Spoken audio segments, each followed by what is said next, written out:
Well, the Texans and the Rams continuing their joint practices in advance of their preseason game in H-Town on Saturday. Neither team expected to play their starters this Saturday, but getting in plenty of work today. As you know, the Texans, one of the trendy teams, coming off a division title and made moves to get even better, adding a pair of players with double-digit sacks last year in Danielle Hunter and Danico Autry.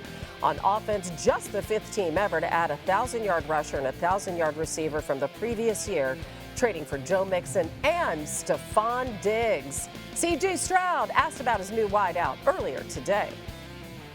That's improved drastically. I think, me and him kind of already had a natural connection on the field, and, we just built it and built it and built it. So I think you've seen it on the field of just reps after rep after rep, just me and him have a conversation, talking about things we like, we don't like, and just being transparent. But, it's going to continue to grow, and, it's going to be a special connection. And Woody, we got Nico Collins back. Tank Dell is healthy. This sounds like it's going to be a lot of fun. What are your expectations for this offense this season? High-powered. There's a lot of mouths to feed in this offense. A lot of mouths to feed. Even before the Stephon Diggs trade, I always thought that the weapons in Houston, they had some of the best weapons in the National Football League, and offensive coordinator Bobby Slowick has done a masterful job working with C.J. Stroud and his concepts and designs on offense. It's really just some of the best that we've seen in the National Football League. But, when you're in on Stephon Diggs, who's obviously coming over and he's in a contract year, he's going to be out to prove that what's been going on in Buffalo is not, is not going to break. We're losing Woody just a little bit. Losing Woody. We're going to get back to that connection. But C.J. Stroud His Wi-Fi's taking a nap. Yeah, exactly. C.J. Stroud isn't catching anyone napping this season, all right? We're just going to go with that theme, right? Listen, everybody's got plenty of film on this guy. What are opposing defenses going to try to take away from Stroud? It's really hard because this Bobby Slowick, who's their play caller, the offensive scheme from Kyle Shanahan, it really stresses and stretches so much of the football field. I think number one is, can they minimize the middle of the field in the play-action pass game? That's something that became such a big deal for this offense. Look at CJ when it comes to where he ranked in the NFL when it came to throwing in between the numbers. They ate in the middle of the field. And again, that's a big part of the foundation or the theme of a Kyle Shanahan offense. And I think the second thing is, can they on third down make somebody else other than Nico Collins hurt them? Houston and CJ were remarkable on third downs last year, and the connection between these two guys was fantastic. Just look at the yards per attempt. On third down, you're averaging almost 15 yards, and you're completing 75% of the passes to that guy. So if defenses can try to muddy the middle of the field a little bit, easier said than done because of the play-action game and because really with the addition of Steph, you're going to be even, more horizontally stretched. And then, on those third down situations, Nico became the guy for C.J. Stroud and for that. And he got paid, too. In the scheme. And so I think, trying to find two ways where you might be able to slow that group down. Are you still going Houston number 2, Philly number 1, wide out? I'm still saying Philly number 1. And I think Houston's remarkable. By all accounts, Tank Dell looks back, but you want to see coming off of that injury. And then who is Steph, really? Is Steph going to be he is. Was at the back end of last year? He is. Come on, Joe Brady took him out of that offense. I would say this. No indication that he has lost his step. I hope not, and I'm a huge Steph fan, but he's got to go do it. He's got to go be that vertical threat that he used to be. All right. You're a homer right now. You're a homer right now.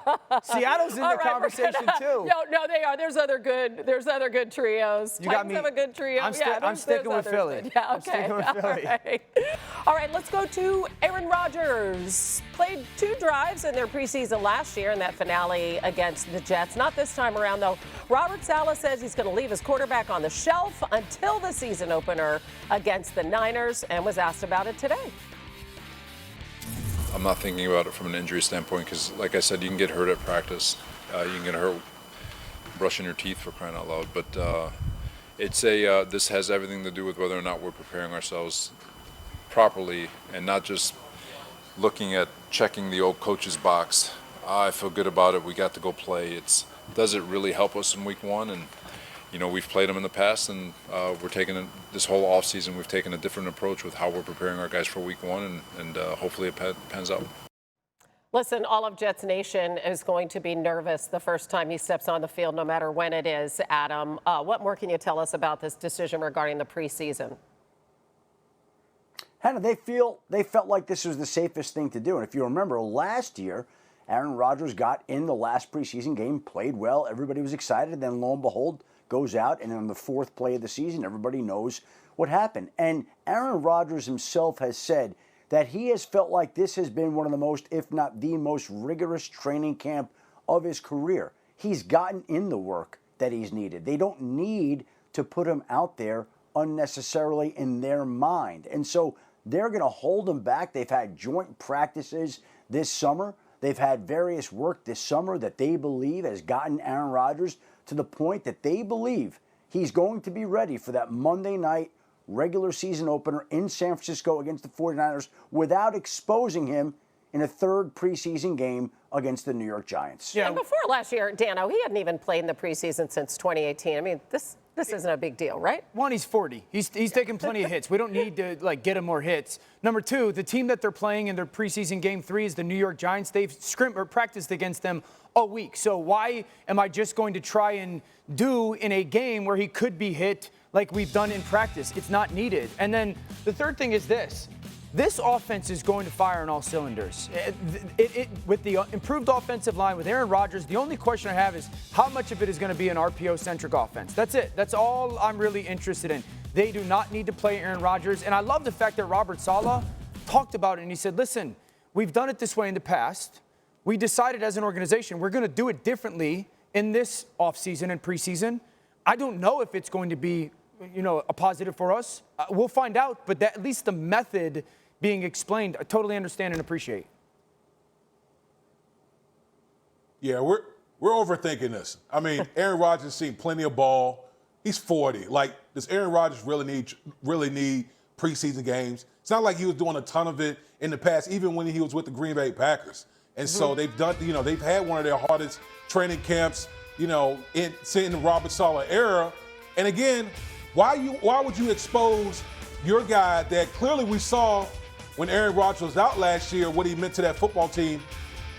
You want to go into Santa Clara on Monday Night Football with all hands on deck. So yeah, the preseason is over, in my opinion. It's time to get to the real work of preparing for week one. Yeah, and he's had a tough time playing there in Santa Clara. Going home and trying to win has not been the easiest for him.